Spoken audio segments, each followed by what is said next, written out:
So the Toronto Blue Jays made their biggest free agent signing in team history this week, signing George Springer to a 6-year, $150 million deal.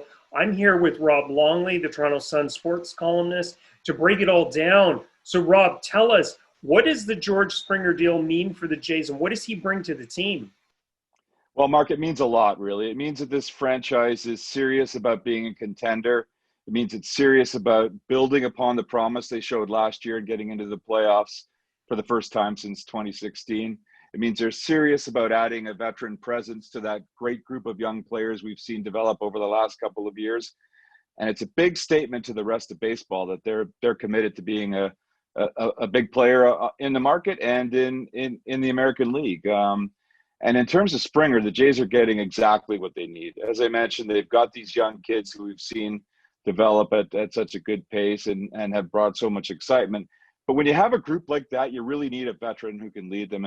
And George Springer has been just that with the Houston Astros. He's been a three-time All-Star.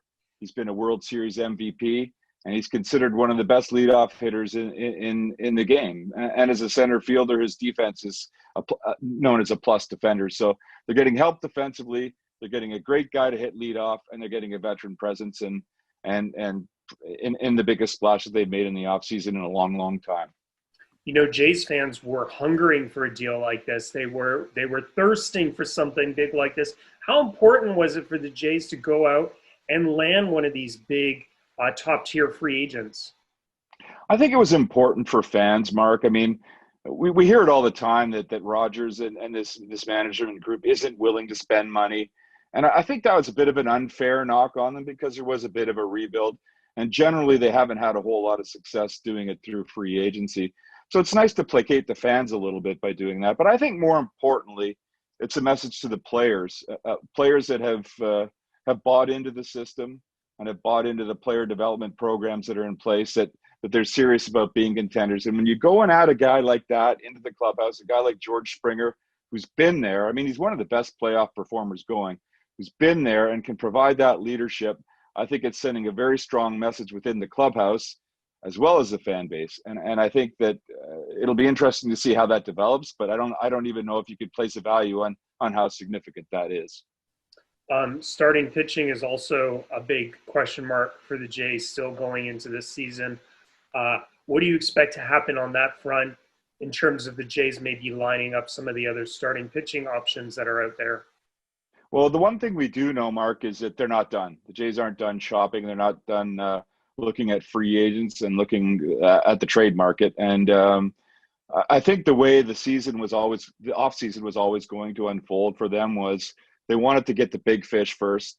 So if they were able to get a guy like Francisco Lindor, who they lost out to the New York Mets on, or if they weren't able to get a guy like George Springer, then they would look at the high end of the free agent starting pitching market.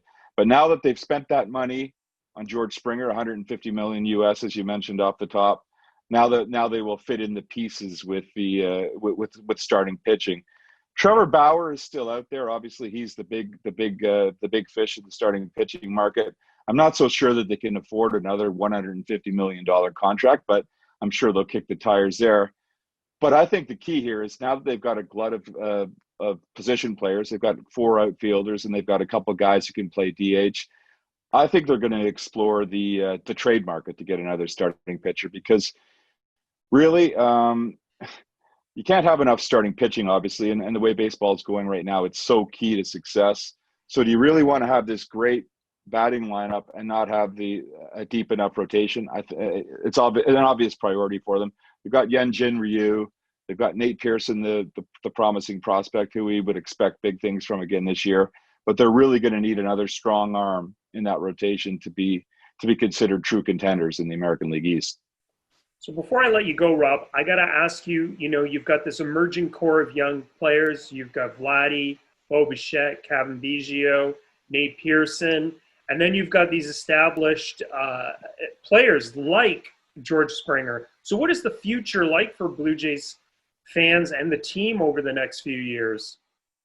Well, Mark, I know you're a long-suffering Jays fan, so you're anxious to hear where this is going to go. But I mean, I think as I mentioned earlier, it's a strong signal to the kids.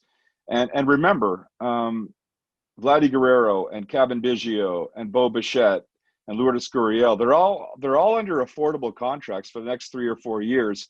So when you add a piece like George Springer, essentially you're saying we intend to be contenders for at least the next 3 or 4 years, and we're going to continue to develop our players in the minors. The whole idea is to have this sustained success. That's what team president Mark Shapiro and general manager Ross Atkins have said from day one. They don't want to build a team that's going to be in the playoffs one year. They want to have a steady train of players moving up to the team and having success. And I think the foundation is there now, and that's why they went out and paid the big money for George Springer, because they believe with the promise that these kids have shown, they can start contending now. But they don't want to do it just for 2021. They want to do it for a number of years, and at least those tools are in place. Okay, well, we're going to catch up. We're going to talk more over the next coming weeks with all the new news surrounding the Blue Jays. Thanks, Rob, for taking the time to chat with us today. Hey, my pleasure, Mark. Big day for Jays fans.